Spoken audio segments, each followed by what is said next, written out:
satu ketika datang para fuqara al-muhajirin. Riwayat ini disampaikan oleh Abu Hurairah radhiyallahu anhu, annal fuqara al-muhajirin, bahwasanya fuqara al-muhajirin, orang-orang fakir dari muhajirin ini datang ke hadapan Nabi sallallahu alaihi wasallam. Mungkin kalau kita bisa bilang dengan bahasa kita ini melapor, jadi komplain kepada Nabi sallallahu alaihi wasallam. Disebutkan dalam, ada yang menyebutkan fuqara al-muhajirin ini juga dikenal dengan ahlus suffah, yaitu orang-orang yang bermukim atau bertempat tinggal di pelataran Masjid Nabawi. Tentu mereka ini adalah orang-orang yang tidak punya rumah, atau kita bisa katakan miskin. Dari sebagian besar mereka adalah muhajirin, karena ada juga yang menyebutkan di antara ahlus suffah itu ada juga orang-orang Ansor. Mereka miskin karena harus meninggalkan harta-harta mereka dalam proses hijrah itu, sehingga mereka menetap di Masjid Nabawi. Dan alasan lain mereka menetap di tempat itu adalah keinginan mereka untuk senantiasa dekat dengan baginda Nabi sallallahu alaihi wasallam, karena rumah beliau kan di samping dengan Masjid Nabawi. Nah, jamaah sekalian Allah Subhanahu wa taala, mereka ini datang kepada Nabi sallallahu alaihi wasallam, lantas kemudian berkata kepada Nabi, ya bahasa kita komplain, lapor gitu. Ya Rasulullah, dhahaba ahlud duthur bid darajatil ula wa na'imil mukim. Kata para sahabat fuqara al-muhajirin ini, ya Rasulullah, sungguh saudara-saudara kami itu, para hartawan itu telah memborong semua pahala. Mereka mendapatkan derajat yang tinggi dan mereka memperoleh kenikmatan yang abadi. Kalau Nabi sallallahu alaihi wasallam, lantas kemudian Nabi berkata, "Wa ma dzalik? Mengapa bisa begitu? Kok bisa demikian?" Ahlud duthur, ya, orang-orang hartawan itu memborong semua pahala. Jazakallahu khair. Makasih. Ini kalau ada logonya berarti biasanya produksinya Pak Wahid ini. Kok bisa begitu? Lantas kemudian ahlus suffah ini, fuqara al-muhajir ini berkata, yusalluna kama nusalli, yasumuna kama nasumu. Mereka sholat sebagaimana kami sholat, wahai Nabi. Mereka berpuasa sebagaimana kami juga berpuasa, wahai Nabi. Wa yatasaddaquna wa la natasaddaqu. Akan tetapi mereka bisa bersedekah, sementara kami nggak bisa bersedekah, nggak punya harta kayak mereka. Kami fuqara al-muhajir. Wa yu'tiquna wa la nu'tiqu. Mereka bisa membelanjakan harta mereka di jalan Allah, memerdekakan budak. Dalam riwayat yang lain disebutkan mereka bisa berangkat haji. Tapi kami nggak bisa melakukan itu karena kami tidak punya harta. Ya, menarik ini ya, diskusi ini. Protes. Nanti kita bahas ini, pelajaran-pelajaran penting. Lalu kemudian Nabi sallallahu alaihi wasallam mengatakan, afala adullukum ala syai'in, maka aku tunjukkan kepada kalian sesuatu, atau bahasa kita amalan, yang jika kalian melakukan ini, maka pahalanya akan melampaui orang-orang itu, dan tidak ada yang bisa mengalahkan, melampaui keutamaan kalian dengan amalan itu, kecuali mereka melakukan hal yang sama. Mau banget kan para sahabat itu mendengar. Tusabbihuna wa tukabbiruna wa tahmaduna duburin fi kulli salatin thalatha wa thalathin. Kata Nabi sallallahu alaihi wasallam, bertasbihlah, bertakbirlah dan bertahmidlah selepas salat-salat kalian sebanyak 33 kali. Ini kan yang biasa kita lakukan dalam zikir-zikir kita. Subhanallah walhamdulillah wala ilaha illallah wallahu akbar. Wah, senanglah para fuqara al-muhajirin ini dengan membawa amalan, dengan alih-alih akan melampaui keutamaan ahlud duthur, para hartawan yang memiliki harta yang mereka bisa bersedekah, bisa melakukan kebaikan dengan harta mereka. Tidak lama setelah itu, datang lagi mereka ini kepada Nabi sallallahu alaihi wasallam. Laporan lagi. Wahai Nabi, saudara-saudara kami itu, para hartawan itu, mendengar apa yang kami lakukan, mengetahui apa yang kami lakukan. Dan kini mereka melakukan hal yang sama dengan yang kami lakukan. Ini menarik juga, pelajaran penting.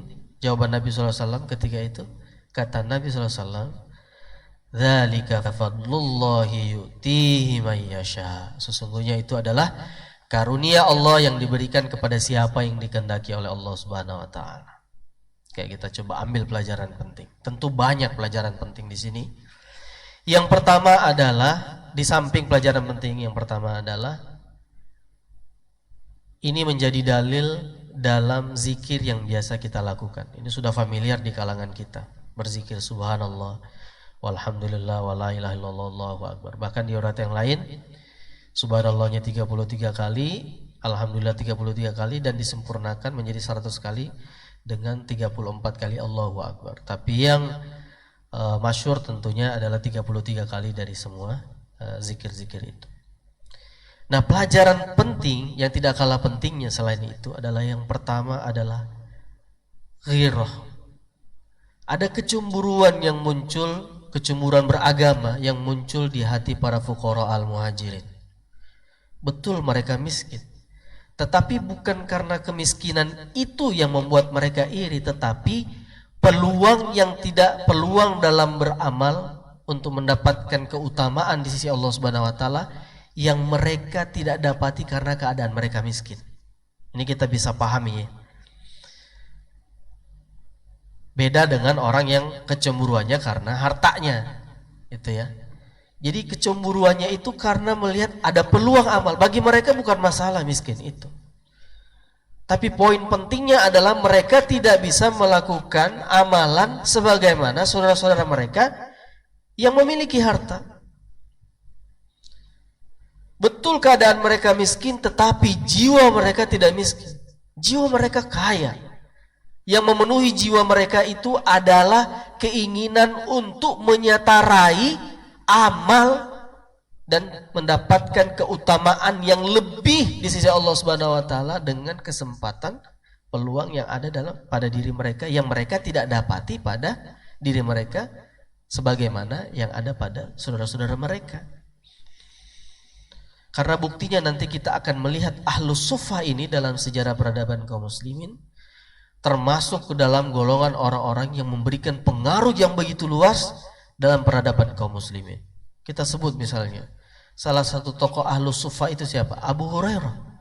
Abu Hurairah ini selain kita mengenal beliau sebagai periwayat hadis yang paling banyak ya, 5.300 sekian hadis, beliau juga diangkat menjadi gubernur di Bahrain. Jadi gubernur, kan kalau kita pikir kok orang miskin bisa menjabat dengan melimpah kekayaan seperti itu dan tidak bermasalah tuh. Dan ini bukan satu-satunya. Ada Abu Musa al-Ash'ari, ada Abdullah ibnu Mas'ud yang diangkat menjadi bendaharawan di Kufah. Coba bayangin, orang miskin diangkat jadi bendaharawan, gimana itu? Ini kalau tidak karena kebersihan jiwa yang memenuhi dirinya, sulit. Karena kecenderungan kita biasanya ada kalimat begini. Kita itu untuk hidup susah dan prihatin itu butuh belajar. Tapi untuk hidup nikmat dengan bergelimang segala fasilitas itu tidak perlu belajar. Karena orang kayaknya semua tahu bagaimana cara menikmati ketimbang harus bersabar dengan keadaan, betul? Tapi kasus ini membuktikan kepada kita para sahabat itu mau miskin, mau kaya, tidak ada masalah bagi mereka. Karena mereka tidak meletakkan harta itu di dalam jiwa mereka. Mereka meletakkan harta itu di tangan mereka. Sehingga dalam kondisi apapun, ya tidak menjadi masalah bagi mereka. Ini pembuktian bahwa Ahlus Suffah betul mereka dulu miskin, tapi tidak masalah. Ada Salman Al-Farisi menjadi gubernur Madain, salah satu ibu kota, menjadi Madain itu adalah ibu kota Persia. Kurang kaya apanya Persia itu. Ada Hudzaifah ibnu Yaman, banyak para sahabat Ahlus Suffah yang memiliki keutamaan itu yang dalam sejarah peradaban kaum muslimin menjadi orang-orang yang luar biasa, bahkan mendapatkan amanah yang luar biasa. Di sisi-sisi mereka bergelimang harta, tetapi tidak membuat mereka luntur keimanan mereka. Ini pelajaran pertama yang hari ini kita harus akui, ini perlahan hilang dalam kehidupan kita sebagai orang-orang beriman. Kecemburuan kita itu biasanya ya karena materi, bukan karena keinginan kita bersaing dalam amal, dalam ibadah, memperbanyak, mengkapitalisasi amal soleh ya untuk mendapatkan pahala dan kemuliaan di sisi Allah Subhanahu Wa Taala. Bukan itu. Ini terjadi. Jamaah sekalian Allah Subhanahu Wa Taala, atau mungkin bahasa kita, dia mau jadi merbot, mau jadi ketua masjid, nanti diangkat jadi pejabat gitu, tidak ada masalah, tidak. Lantas kemudian membuat sholatnya jadi terlambat, selalu hadir tepat waktu 5 waktu, bahkan sebelum azan berkumandang sudah ada di masjid, gak jadi masalah. Ada ghirah, ada kecemburuan dalam beramal yang dia tidak ingin kondisinya itu menghalangi dia untuk bisa mendapatkan pahala keutamaan di sisi Allah Subhanahu Wa Taala. Ini yang pertama. Yang kedua adalah, coba kita perhatikan bagaimana Nabi Sallallahu Alaihi Wasallam menjawab ketika para sahabat ini komplain yang kedua kalinya. Setelah ternyata mengetahui para hartawan ini melakukan hal yang sama. Kata Nabi SAW, "Dzalika fadlullahi yu'tihi man yasha." Bahwa sesungguhnya itu harta mereka itu, selama mereka menggunakannya dalam kebaikan, membelanjakannya di jalan Allah Subhanahu Wa Taala, itu adalah karunia Allah yang diberikan kepada siapa yang dikehendakinya. Ini mengkonfirmasi kepada kita bahwa harta itu adalah peluang bagi mereka yang Allah karuniakan harta bagi mereka untuk mendapatkan pahala yang tidak bisa dilakukan oleh semua orang. Betul ya? Kalau kita berpikir bahwa harta itu kaya gitu ya, kayak kata Nabi SAW, sebaik-baik harta itu harta yang dimiliki oleh orang-orang soleh. Karena pasti ini aja kan tidak mungkin kita ada menikmati, ada snack dan sebagainya kalau bukan infak para hartawan itu. Tidak mungkin akan tidak akan selamanya orang yang memiliki harta itu, yang Allah karuniakan harta itu, berbanding lurus dengan kecerdasan seseorang kan. Toh banyak orang-orang yang cerdas di atas rata-rata tapi juga tidak lantas menjadi kaya. Atau kalau kita mengatakan bahwa kekayaan itu linier berbanding lurus dengan orang yang bekerja keras, banyak juga orang yang banting tulang peras keringat, bahkan terbalik, banting keringat peras tulang. Menunjukkan kerja keras, tidak juga kaya. Ini menunjukkan bahwa dzalika fadlullahi yu'ti man yasha. Bahkan yang salah itu kan ketika kekayaan itu disalahartikan seakan-akan itu dia dapatkan karena kehebatan dia. Siapa itu contohnya? Qarun.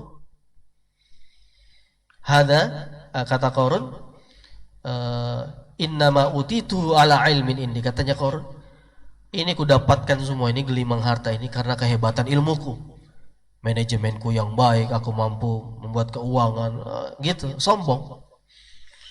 Tapi coba lihat Nabi Sulaiman ketika kekuasaan datang kepadanya, tidak ada kerajaan yang semisal dengan kerajaan Sulaiman, luasnya harta luar biasa, masya Allah, subhanallah. Dzalika fadlullahi yu'tihi man yasha. Kata Nabi Sulaiman, ini adalah karunia Allah yang diberikan kepadaku untuk mengujiku apakah aku termasuk ke dalam golongan orang-orang yang bersyukur atau kufur. Hadza min fadli rabbi liyabluwani an ashkuru aw an akfur. Nah, jemaah sekalian Allah Subhanahu wa taala, maka dari itu ketika ada harta yang Allah titipkan kepada kita, sebenarnya itu adalah kesempatan bagi kita untuk mendapatkan pahala yang tidak didapatkan kesempatan itu kepada orang yang tidak dikaruniai harta. Ini amalan yang tidak bisa digantikan dengan sholat, dengan zikir, tidak bisa. Gitu. Karena zikir orang juga bisa melakukan, sholat bisa juga melakukan, tapi infak ya hanya yang memiliki harta yang akan bisa melakukan. Kalau kita bandingkan kembali, ini kan para hartawan dari sahabat ini kan juga bukan orang yang istilahnya itu bahasa kita yang diremehkan kesolehannya. Mereka juga selalu hadir dalam majelisnya Nabi sallallahu alaihi wasallam. Mereka sholat di belakang Nabi SAW, mereka mengamalkan sunnah, tapi mereka memiliki kesempatan lebih untuk bisa menginfakkan harta mereka di jalan Allah Subhanahu wa taala. Maka dari itu ini harus menjadi spirit juga dalam diri kita. Ya, orang-orang yang Allah karuniakan rezeki bagi mereka, jadikan itu sebagai peluang untuk bisa mendapatkan keutamaan di sisi Allah Subhanahu wa taala. Jadi mengejar amalan-amalan orang itu dengan memperbanyak infak, sedekah. Nah, ini. Imam Ibnu Katsir rahimahullah membawa riwayat ini ketika beliau mentafsirkan firman Allah Subhanahu wa taala dalam surah Al-Hadid ayat 21. Sabiqu ila maghfiratin min rabbikum wa jannatin 'arduha ka'ardis samai wal ard. Allah Subhanahu wa taala berfirman di dalam ayat ini, berlomba-lombalah kalian untuk mendapatkan ampunan Allah dan surganya Allah yang seluas langit dan bumi. Jadi riwayat ini dikemukakan oleh Ibnu Katsir rahimahullah ketika mentafsirkan ayat tersebut dalam konteks berlomba-lomba dalam amal soleh. Dan ini yang terjadi kepada para sahabat. Dan ini sejalan dengan firman Allah Subhanahu wa taala dalam surah Al-Imran ayat 133, wasari'u ila maghfiratin min rabbikum wa jannatin arduhas samawati wal ard uiddat lil muttaqin. Dan bersegeralah kalian pada ampunan Allah Subhanahu wa taala dan surganya Allah yang seluas langit dan bumi yang Allah sediakan bagi orang-orang yang bertakwa. Kalau di ayat itu kita baca setelahnya, alladzina yunfiquna fis sarra'i wad dharra wal kadhiminal ghaidh wal 'afina 'anil nas. Dijelaskan siapa orang-orang bertakwa itu. Di antaranya adalah mereka alladzina yunfiquna fis sarra'i wad dharra. Mereka yang menginfakkan, ya, berinfak di jalan Allah Subhanahu wa taala, mengeluarkan hartanya fis sarra'i wad dharra, dalam keadaan lapang ketika mereka lapang lagi ada kelebihan harta, wad dharra dalam keadaan sempit. Jadi keadaan mereka tidak menghalangi mereka untuk menafkahkan apa yang ada pada diri mereka, untuk mensedekahkan apa yang mereka miliki. Jemaah sekalian rahmat Allah Subhanahu wa taala, ini menarik, ya. Artinya kalau kita mau memeras ini bahwa konteks perlombaan amal soleh, ya, bagi orang-orang beriman untuk mendapatkan ampunan Allah Subhanahu wa taala dan meraih surga. Ini kan surga nanti kan bertingkat-tingkat. Saling mengejar kita agar mendapatkan surga yang tinggi. Semua kita, keinginan kita mendapatkan atau dimasukkan oleh Allah Subhanahu wa taala dalam surganya Allah yang paling tinggi. Bahkan Nabi SAW memerintahkan kita untuk meminta agar dimasukkan ke dalam surga Firdaus, surga yang paling tinggi. Kalau kita mau memeras ini, bahwa konteks perlombaan amal soleh itu ada pada kemampuan kita dalam berinfak, bersedekah dalam keadaan kita lapang maupun dalam keadaan sempit. Spirit itu harus ada dalam diri kita. Nah, ini juga menarik, kenapa ada seperti ini. Satu ketika Nabi SAW diminta untuk mengisi pengajian ibu-ibu lah, kalau kita mungkin ya pengajian Aisyah. Lalu kemudian Nabi SAW bersabda di antara materi yang disampaikan Nabi SAW itu, ketika itu beliau ditemani juga oleh Ahlus Suffah, Bilal bin Rabah. Kata Nabi SAW, di antara apa yang disampaikan oleh Nabi SAW dalam pengajian ibu-ibu itu, ya ma'asyaran nisa, tasaddaqna wa akthirnal istighfar. Wahai para wanita, bersedekahlah dan perbanyaklah istighfar. Fa inni ra'aitukunna aktsara ahlin nar. Karena sesungguhnya aku melihat sebagian dari kalian, lebih banyak dari penduduk neraka itu adalah dari wanita. Fa inni ra'aitukunna ahlin nar. Aku melihat sebagian besar dari kalian itu menjadi penghuni neraka. Meskipun ini kita tidak bisa mengartikulasi bahwa nanti wanita itu akan lebih banyak, tapi karena ada juga hadis yang menjelaskan bahwa nanti saat laki-laki itu masuk surganya Allah SWT didampingi oleh dua wanita. Ini bukan wanita bidadari langit, tapi penduduk-penduduk bumi. Ini juga menunjukkan bahwa penduduk surga itu juga banyak. Mungkin kalau kita terjemahkan, populasi wanita itu lebih banyak daripada laki-laki. Faqalat imra'atan minhunna jazlah wa ma lana ya Rasulullah. Lalu kemudian seorang wanita yang cerdas lah di antara mereka itu menginterupsi. Ya Rasulullah, mengapa bisa demikian? Kok bisa kami jadi penduduk neraka yang paling banyak? Nih, dengarkan kata Nabi SAW. Qala takthirnal la'nah wa takfurnal ashir. Disebabkan karena kalian banyak melaknat dan mengingkari kebaikan-kebaikan yang dilakukan oleh suami kalian. Nah, bisa jadi dalil kita nih para suami datang ke rumah. Saya kalau udah ini udah berdebat gitu dengan istri, saya bilang, ingat penduduk neraka itu nanti banyak dari kalangan wanita.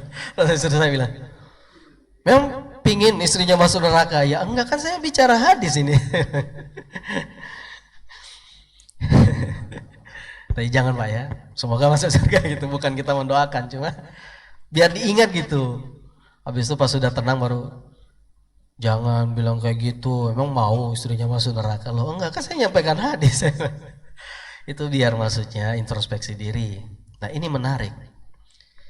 Kenapa Nabi SAW mengucapkan kalimat memulai dengan bersedekahlah ya, dan perbanyak istighfar, karena aku melihat kalian sebagian besar para wanita itu penghuni neraka. Coba kita cermati ini. Dan jawaban Nabi SAW di akhirnya ya, di penghujung hadis itu, di antara jawaban ketika mereka bertanya, kok kenapa kami masuk dalam neraka lebih banyak? Ya, kata Nabi, karena kalian banyak melaknat, dan di situ watakfurnal ashir. Takfurna itu bukan dalam artian dia kufur menjadi murtad, tetapi karena dia kufur terhadap nikmat Allah Subhanahu wa taala. Ini kita coba cari benangnya ini di antara syarah hadis ini, adalah bahwa sebenarnya bersedekah itu adalah bagian atau dari bagian upaya untuk tidak memenuhi jiwa kita ini dengan dengan harta yang mendominasi diri kita, dengan sedekah. Orang kalau kufur itu kufur terhadap nikmat Allah Subhanahu wa taala, kecenderungannya kan dia akan kikir.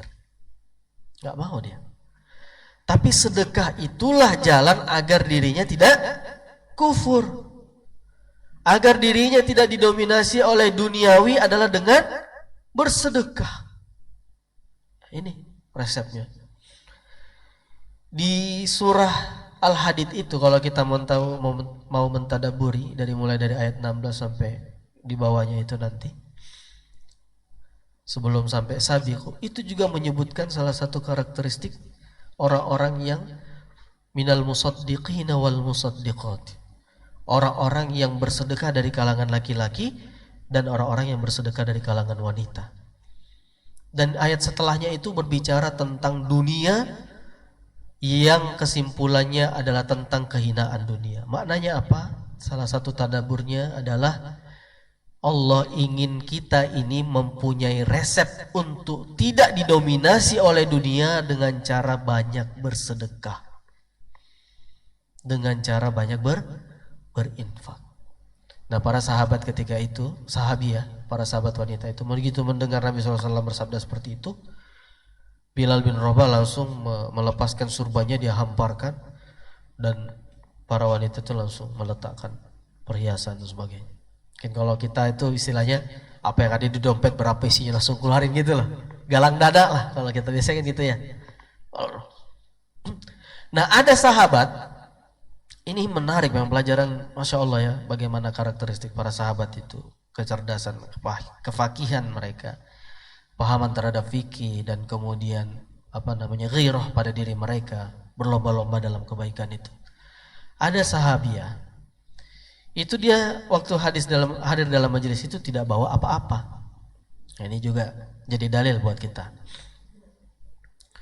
Lalu kemudian dia pulang. Ini adalah istrinya Abdullah ibnu Mas'ud.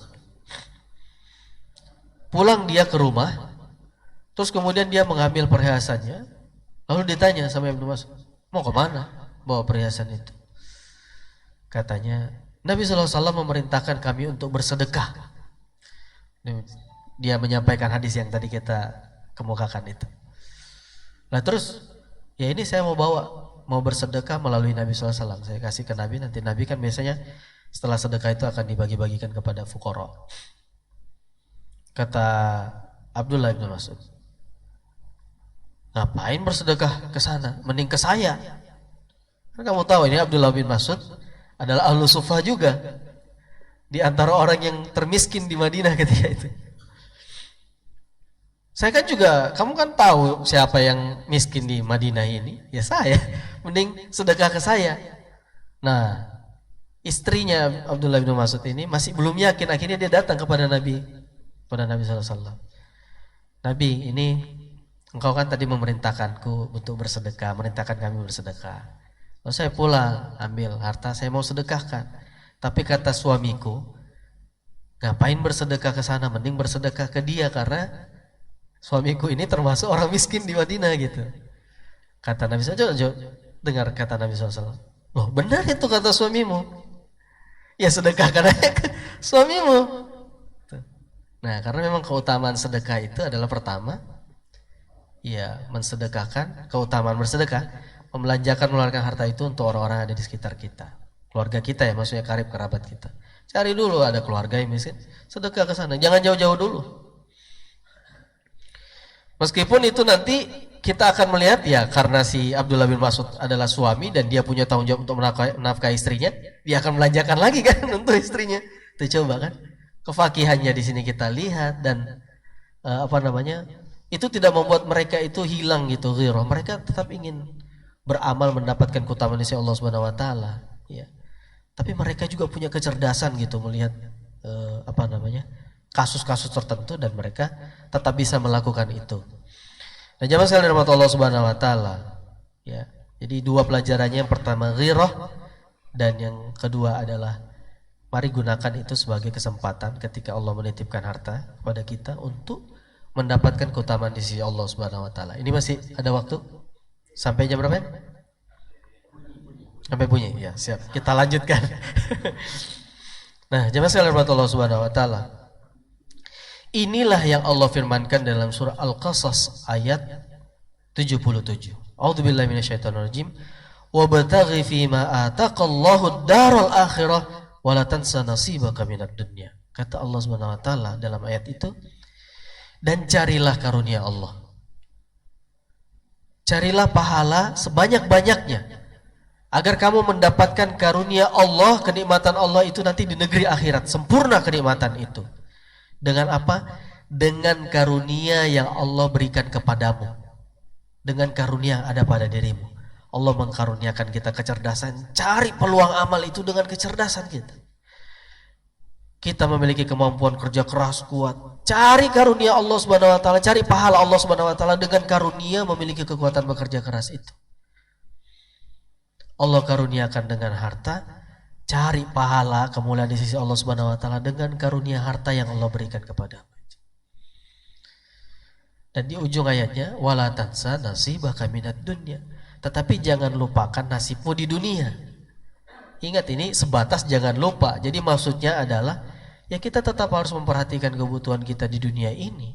Karena keberlangsungan hidup kita ini di dunia ini penting bagi kita untuk mendapatkan kenikmatan, mendapatkan karunia Allah Subhanahu wa taala di negeri akhirat. Jadi kalau bahasanya itu adalah kita di dunia ini berada dalam satu stasiun dunia yang semuanya di sini adalah menjadi kesempatan bagi kita untuk mendapatkan meraih pahala sebanyak-banyaknya, sehingga nanti di yaumil akhir kita akan mendapatkan rahmatnya Allah Subhanahu wa taala dengan dimasukkan ke dalam surganya Allah Subhanahu wa taala. Wabtaghi fima ataqallahu ad-daral akhirah wa la tansa nasibaka minad dunya. Pergunakan karunia itu, jangan disimpan-simpan. Meskipun ya kita juga perlu perencanaan, anak kita sekolah dan seterusnya, tetapi bukan berarti kemudian itu membatasi kita untuk tidak bersedekah. Kan bisa bersedekah ke anak, bisa bersedekah ke istri gitu. Dan menggunakan segala fasilitas sarana itu untuk mendapatkan pahala dan kemuliaan di sisi Allah Subhanahu wa taala. Satu ketika seorang sahabat ya, Abdullah, ini ada beberapa nama Abdullah selain Abdullah ibnu Umar. Siapa lagi, Ustaz? Ada Abdullah ibnu Mas'ud. Ya, tadi udah disebut ya. Abdullah ibnu Abbas juga. Ini anak-anaknya para sahabat Abdullah ibnu Abbas. Satu ketika berbicara di hadapan kaum muslimin, beliau mengatakan, kelak di yaumil akhir akan ada orang-orang beriman yang menyesali kehidupannya di dunia karena telah Allah karuniakan kepadanya kenikmatan, rezeki yang banyak, tetapi dia tidak gunakan untuk di jalan Allah Subhanahu wa taala. Maka dalam tafsirnya itu disebutkan dia tidak menggunakannya untuk berangkat haji. Hartanya ada tapi dia tidak mau nabung untuk haji. Hartanya ada, dia tidak mau bersedekah. Kelak orang-orang ini akan menyesal. Lantas kemudian berdiri seorang laki-laki menginterupsi perkataan Abdullah ibnu Abbas. Ittaqullah ya Ibnu Abbas. Bertakwalah kepada Allah wahai Ibnu Abbas. Takutlah engkau kepada Allah. Karena nanti yang menyesal di yaumil akhir itu bukan orang-orang beriman, tetapi yang akan menyesal adalah orang-orang kafir, orang-orang zalim. Lantas kemudian Ibnu Abbas menjawab interupsi ini dengan membacakan firman Allah SWT dalam surah Al-Munafiqun. Dimulai dari ayat yang ke-9. A'udzubillahi minasyaitonirrajim. Ya ayyuhalladzina amanu la tulhikum amwalukum wala auladukum an dzikrillah wa may yaf'al dzalika faulaika humul khasirun. Wahai orang-orang yang beriman, janganlah harta kekayaanmu, anak keturunanmu melalaikanmu dari mengingat Allah Subhanahu wa taala. Barang siapa yang berbuat demikian, maka sungguh ia termasuk ke dalam golongan orang-orang yang merugi. Wa anfiqu mimma razaqnakum min qabli ayyatiya ahadakumul maut. Dan infakkanlah sebagian dari apa yang kami rezekikan kepada kalian sebelum datang kematian kepada salah seorang di antara kalian. Fayaqula, lantas kemudian ia berkata, Rabbi laula akhartani ila ajalin qarib. Duhai Rabb, tangguhkan kematianku sebentar saja, duhai Rabb, sebentar saja. Fa as-saddaqa wa akum minas solihin. Aku akan bersedekah dan aku akan termasuk ke dalam golongan orang-orang yang beramal soleh. Coba kita perhatikan. Menyesal begitu ajalnya telah sampai. Meminta untuk ditangguhkan kematiannya. Untuk apa? Untuk bersedekah. Fa as-saddaqa wa akum minas solihin, dan beramal soleh. Tentu harapan kita ini, kalimat ini tidak muncul dari lisan kita ketika ajal sampai pada diri kita.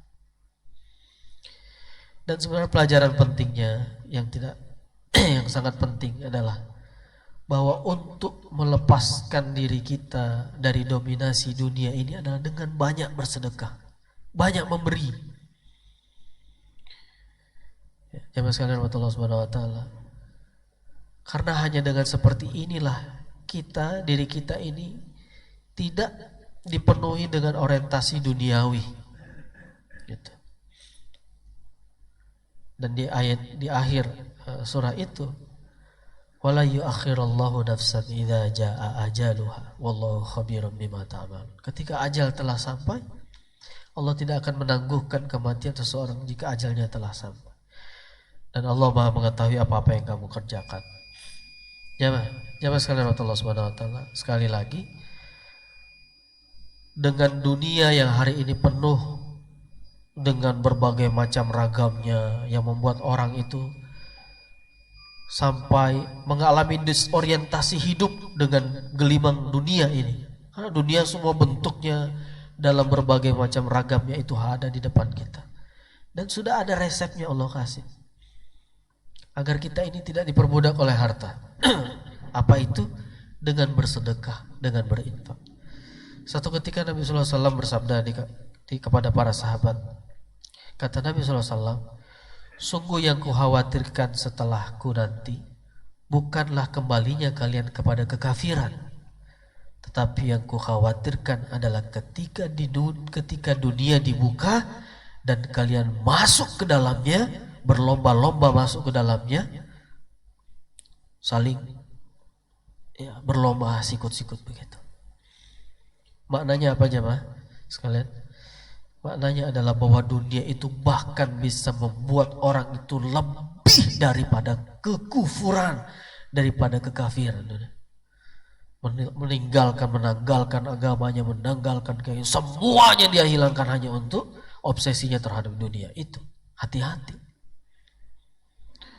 Termasuk yang menasihati ini pun